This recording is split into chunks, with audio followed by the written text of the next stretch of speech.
Siya po ang nagpalaki sa'kin. Siya po ang naging gabay ko. Siya po ang naging mga magulang ko. Siya po yung naging best friend ko hanggang sa tumanda ako. Tsaka sir, saksi po ako sa mga naging sakripisyo nila para lang po palakihin ako.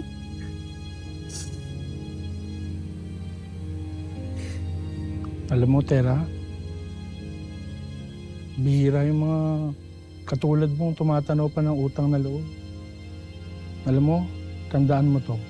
Ang pinakamagandang pwede mo isukli sa mga kabutihan na ginawa ng nanay mo na mo ay yung mabuhay ka ng maayos at ng may dangal.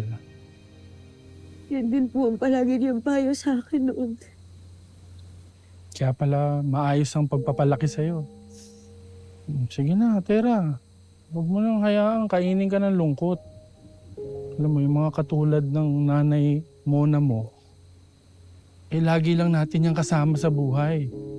Sa bawat hakbang natin, sa bawat pipiliin nating desisyon, nandyan sila lagi. Para ding hindi namatay ang nanay mo na mo. Kasi nandyan siya. Sa kaluluwa at sa puso mo. Lagi ko po tatandaan yan. Maraming salamat po, sir.